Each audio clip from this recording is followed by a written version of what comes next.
Socrates, an ancient Greek philosopher whose manner of life, character, and ideas had a significant impact on Western philosophy, was born in Athens, Greece, about 470 BCE. He was one of the greatest figures of the ancient period of Western philosophy others than Plato and Aristotle. In his hometown of Athens, Socrates was a well-known and disputed character. He was regularly made fun of in comedic dramatists' plays. The best-known instance is the Clouds of Aristophanes, which was produced in 423. Even though Socrates never wrote anything, a selected group of his fans, Plato and Xenophon in particular, have written about him in conversations. In these writings, he is presented as a man with tremendous knowledge, morality, self-control, and persuasive ability.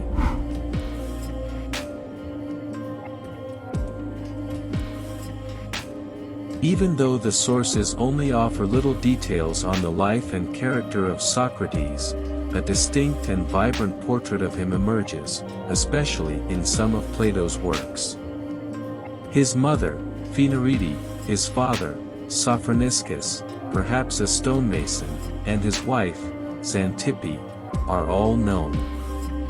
He is also known to have fathered 3 sons. He was unsightly by traditional standards, with a snub nose and protruding eyes that gave him the appearance of continuously looking. He participated in numerous significant wars valiantly as an Athenian army soldier. He did not go to other cities to further his academic pursuits, in contrast to many other philosophers of his period. Despite not aiming for high position, he did not frequently attend ecclesia, the Athens assembly, sessions. Socrates was neither a wealthy or well-born man, but many of his fans were, including some of Athens' most important political figures.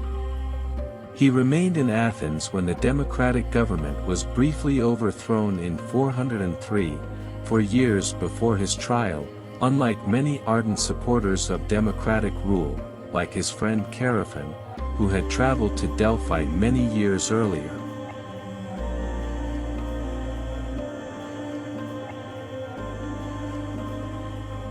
Once the Socrates friend traveled to Delphi to inquire of the oracle whether anyone was wiser than Socrates. No, that's the answer of oracle.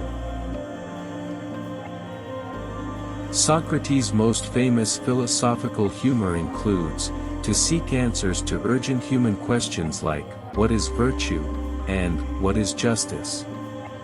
His style of philosophizing was to engage in public conversations about some human excellence and, through skillful questioning, to show that his interlocutors did not know what they were talking about.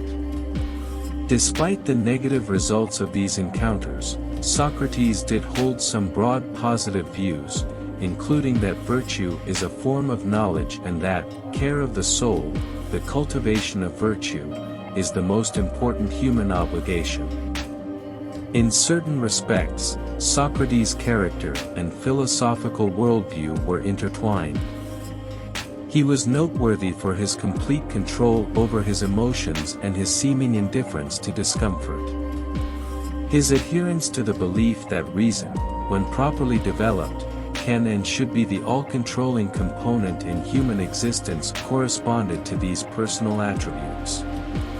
In Plato's Apology, he claims that he has no fear of death since he doesn't know what happens beyond it, and he thinks that if somebody does have a fear of death, it can only be founded on a pretense of knowing.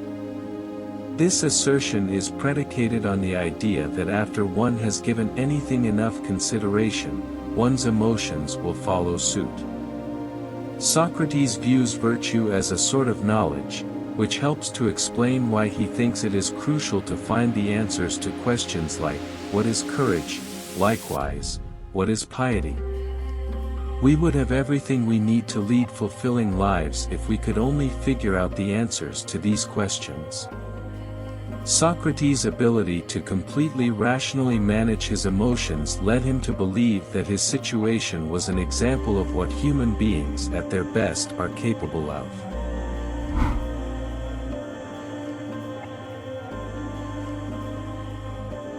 Contrary to Xenophon, Plato is viewed as a philosopher of the highest caliber in terms of originality and depth. Some academics contend that because of his philosophical skills, he was significantly more capable of comprehending Socrates than Xenophon was, making him a more reliable source of knowledge about the Socrates.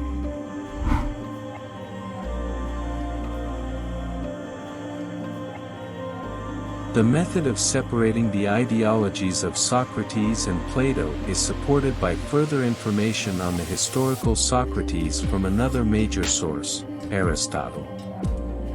In 367, around 30 years after Socrates' death, Aristotle, who was 17 years old at the time, relocated to Athens in order to attend Plato's school, known as the Academy.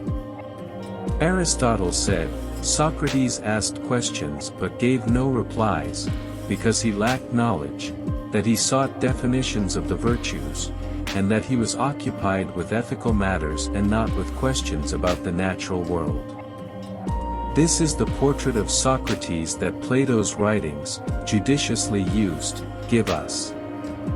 The fact that it is confirmed by Aristotle is all the more reason to accept it.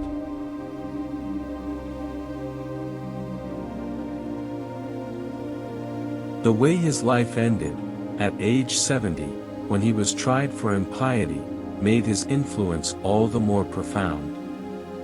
A jury of his fellow citizens condemned him to death by poisoning, most likely hemlock.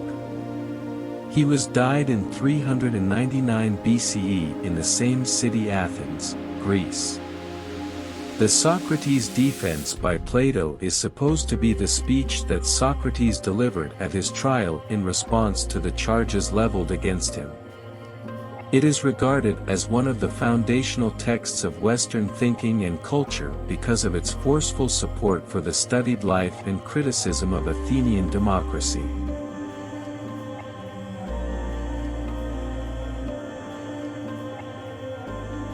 Socrates was considered as one of the founders of Western philosophy. Here are some of his famous quotes. "The only true wisdom is in knowing you know nothing. The unexamined life is not worth living. I cannot teach anybody anything. I can only make them think. The secret of happiness, you see, is not found in seeking more, but in developing the capacity to enjoy less. Be kind, for everyone you meet is fighting a hard battle. Falling down is not a failure. Failure comes when you stay where you have fallen.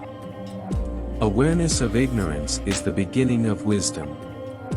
If you want to be wrong, then follow the masses. When the debate is lost, slander becomes the tool of the loser. True wisdom comes to each of us when we realize how little we understand about life, ourselves, and the world around us.